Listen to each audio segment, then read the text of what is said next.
Okay, so I think I text you all kind of the links, I guess, to my what is it, the peer review article kind of thing. It's Yeah, actually, your rough draft. yeah, the rough draft. It was this I guess the title here, The Power of Digital Portfolios in K-12 Education.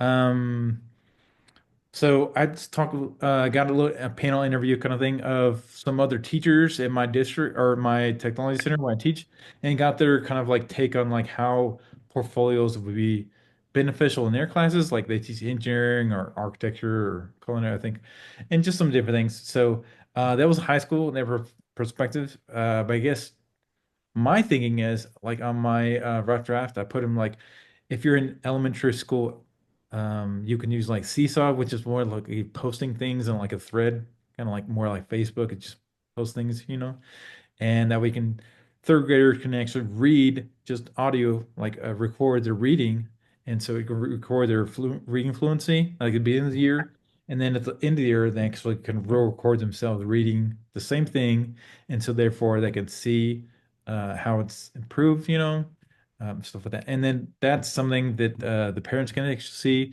and so you get more parent involvement, kind of thing. Definitely at elementary school, but also we don't have much parent involvement in high school, so high school parents can actually see all the stuff they've been doing, and so they can be more engaged and involved in that kind of thing. Yeah.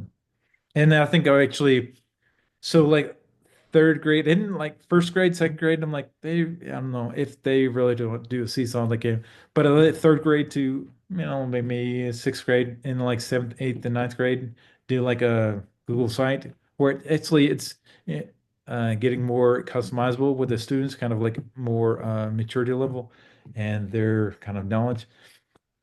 And then when they get into high school, they can create a Wix site. It's actually where for this class, we actually do what I've created is a Wix site. It gives you a lot more customization, and they can do reflections, stuff like that. So they can do this reflection stuff, and then they can write a paper and then take a screenshot of that and put on Seesaw. It's the same thing you do with all three of those. So, and that was my peer-reviewed article that goes, it refers to my innovation plan and stuff like that too.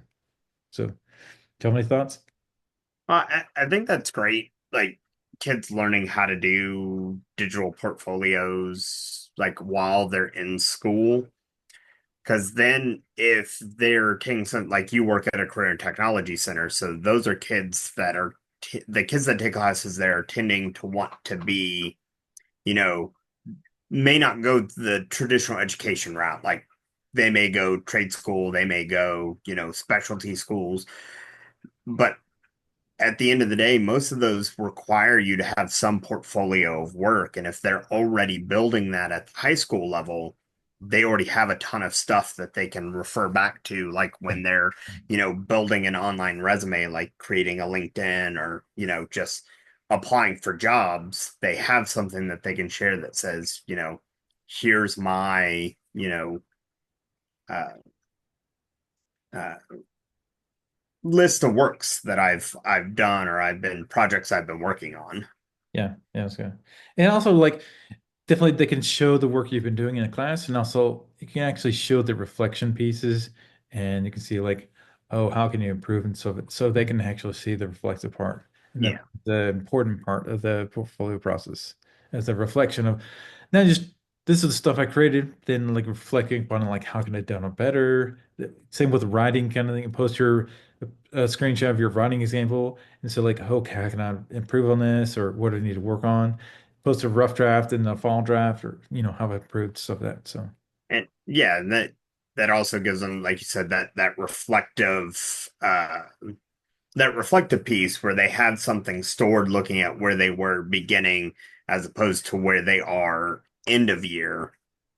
Because we do that with our bio kids. We have them write like that first week of school. We have them write a letter to themselves. yeah, Like, what am I doing now in school? Like, what are my hopes for the star? And then after they take the star, we give them their letters back so yeah, that they can read them and see, like, where were you beginning a year to yeah, end of yeah, yeah. year? It's really really nice. I like that. Yeah. So Paula, can you hear us? Yes. what I did just had you? it on mute because we were getting in the car. I like your topic, and I really going through these classes and everything and building this portfolio. And I'm trying to, like, weigh, are my kids capable of doing something like this? And I want to try something, and especially going to science next year. I think being able to teach a content helps with things like that. I like the thing that you talked about with the elementary being able to record the reading, and then they can listen to it again and see how much better. I think that is great, and I've been trying to figure out, like, our kids technically able to keep up with that. We tried to do like a digital data tracker this year, and it was too difficult for the kids to keep up with. It was way too much. So trying to find an easy way through like the Google Sites, because that's what I'm using for my portfolio. Yeah, um, and it was a little challenging at first to get the hang of it, but really thinking about incorporating something like that, or Apple has like OneNote, yeah, um, that I went to a training on, and they used it as like a digital journal. And so I think that is great because the kids, they're learning so much. And I love Chris's idea about having them write a letter to themselves. And I'm really thinking about that too, since I'm going down to sixth grade, like for them to really see how different sixth grade is, like their sixth, seventh, and eighth grade years are when they're really going to grow the most. yeah, Like Mhm. everything changes. They're nowhere near, I mean, from seventh grade to eighth grade, it's hard to recognize some of the students. They grow so much, or like they come back in eighth grade and you're like, wait, what happened? You hit a growth spurt over the summer. And yeah, um, just, I think those kinds of things, and them to be able to look back at what they did. In reading, I would always, they have like a journal and they would write, and we would go back, because we start with that, and then they get technology and we still use it, because I do think it's important for them to like write with pencil and stuff like that, so we take notes in it. But wanting to incorporate a digital aspect of it too, I think is a great idea, because like you said, then when they're applying, I have middle schoolers, they start applying to academies, because that's the way Goose Creek is. They have like 11 academies, and they start applying to those in eighth grade, and really need to set themselves apart then when they get to high school and have these skills to be successful in these programs that we want to send them to. And I think, as it's important for us as educators to do that also, because we're dealing with students who, okay, well, I want to play soccer, so they get to play soccer. They're going to be going into things that you actually have to be good at it to get on the team. yeah, And, like I have kids that want to go to Stanford. And so we looked up the admission process at Stanford, and a lot of them were shocked to know that they only accept 4% of applications. And I'm like, that's it's tight. They're like, what? You mean I can't just go?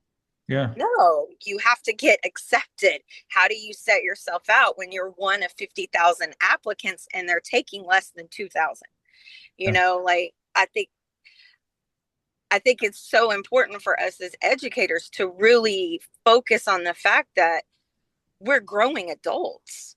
We're teaching a soon to be adults. And if we don't keep that in mind, yes, they're children, but they're not always going to be children, Yeah. And so I it makes me question, is it me like saying, oh, they're not capable of doing it, or are they going to be able to surprise me and be able to pull this off? And sometimes they do surprise me. So I've really been thinking about that, and because I like looked at Wix and I struggled to figure that out, but I had gone to a Google Sites training last year, yeah, and so I ended up using Google Sites, and I still like am playing around with it, but I think I can get it enough to be able to do that with my students, or even being able to incorporate. I use Class Dojo as my classroom management, and so they have a portfolio feature on there, which I might end up using just to make it easier Yeah. to since they're sixth graders next year. But I think that's a great idea and something that, we really need to be looking at. Because again, like I said, we've got to set them up to use these tools and use them in ways that are going to be beneficial for them. Yeah. Yeah. Like you point out kind of thing is a good point there. So like in my article I kind of wrote about it's just recommended things, right? So I know there's a lot of other portfolio things that kind of like just anything that students or the district decides on that we're all gonna use. Like maybe a class dojo thing has like a feature like you talked about with the portfolio thing. So as long as you're actually having a place where you kind of like have a reflection and show the process of your learning, I think is the goal, right?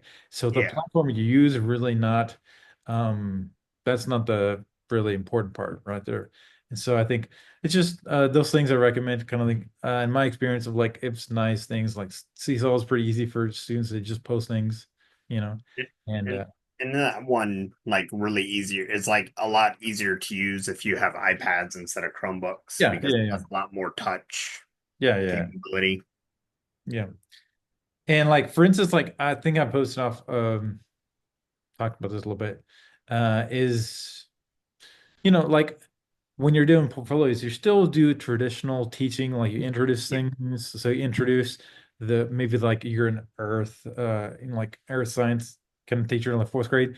So you still introduce the water cycle, and then like them have to draw it and have to do familiarize themselves with the whole process there, and then write some assignments and do some things like maybe some uh presentation. I'm not sure what they want to do basically, but they're creating those assignments like they do normally. But then as like kind of an end of topic project kind of, that's where you actually can do like where like you can actually teach them about like storyboarding and so what that means. And then like they had to draw up little squares and kind of what this first frame, second frame. So it's an assignment they can do. And then like start easy with a assignment in my class when I taught animation introduction is like they just storyboard a very simple kind of story they're familiar with, like Three Little Pigs, and to like go through like, okay, I know what the story is. How do I break it up in these little sections, and how do I create this? And then they have to do one with the water cycle. And something I actually use a lot is like a free online kind of basic animation. It's called Brush Ninja, and it like has little keyframes which you then can draw little sections and then kind of put together as a short little animation. So it's like a culmination of like what all you've done and kind of a cool little project that you can do as your ending project. So putting all together. And, and I guess if they have one class that's, showing how to do e-portfolios, some kids are going to have that initiative to just put all their classes Yeah, yeah, into that e-portfolio and not just like, say you're doing your graphic design and they're creating an e-portfolio, but then, they go to their English class and like, you know what? I think I'm gonna put my writings in my portfolio. And then I have a digital place that it's stored that, I can go back and reference later. yeah, Or, I'm working on this project in social studies, you know, that might like I'm writing a paper over the Constitution, and I can put it there and build off of it as it goes on. yeah. I think that's a good point. So like the whole goal, that's why I like to think of it as like a district or school. You're kind of like, hey, we're all doing this. And so each different class, they're kind of like adding it. So it's not like you have a portfolio for all your different classes. It's just one, and you have a different section for your math section and one for your Yeah. science and history. And so it's all that together. So it's just all about you. And I think one other thing I talked about is the continuation of the learning. Have like maybe they start in fifth grade and then the transition to middle school, there's a big shift there. And, Hmm. there's a different school altogether. So maybe the teachers don't talk, but maybe the teachers can see who they're getting and they can just go to a portfolio and see like how are they doing in math and stuff like that. What are some things I can work on with the students and help them develop those, pick up from where they left off kind of thing. So So continuing education is a really big factor, I think, in portfolios too. Yeah. Yeah. Yeah, we have something that we started, and it started just in our biology department, and now our districts actually, or at least our high school of our three high schools is making it content wide, kind of along the lines of a digital portfolio, but PDSAs. We do a digital PDSA folder.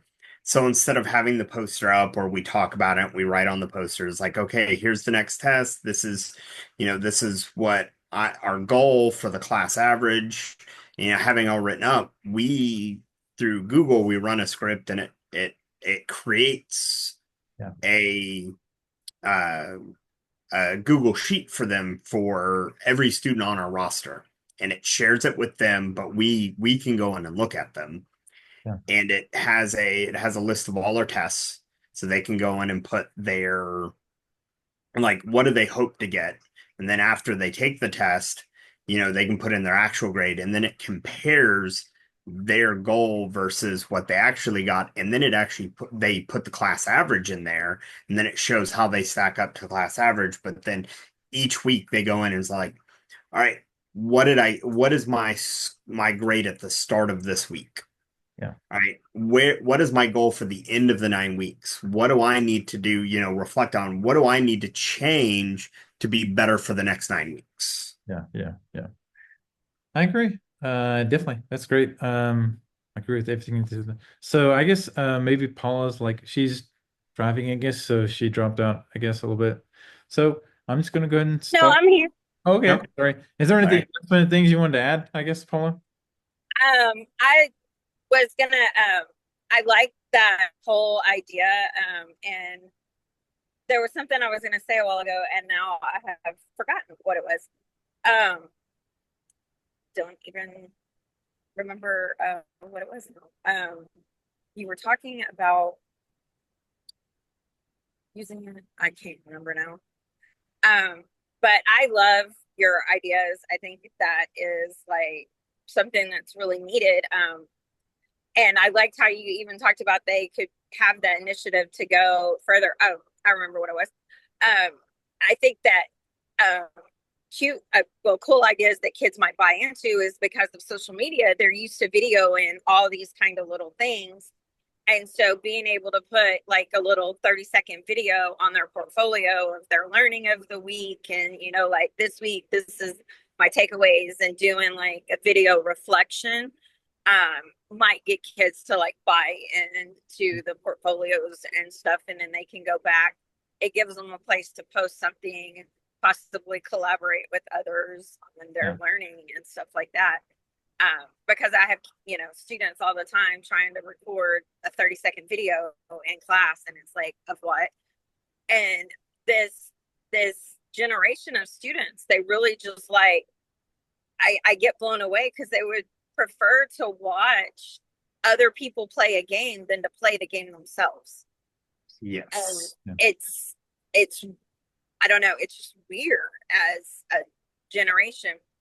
But I think as teachers, we can kind of embrace that in ways with our technology, But as I said, the concern is the teachers that don't use it at all and then are stifling students' creativity and growth because of that. So it's a balance. I mean, I deal with it every day, because I have teachers that are just like, no, we don't use them at all. And it's like, well, I do. I use iPads, like, Yeah.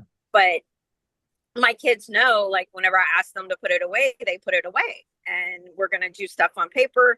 Then we're going to pull it out. And this is what I want you to use the iPad for today. And some days we don't use them. Some days we use it the whole class period. It just depends. But I think as teachers, we have to be very intentional about that use. And showing, like we've talked, all three of us, about showing them effective ways to use it, and instead of just leaving them to their own demise. So, Yeah. great topics.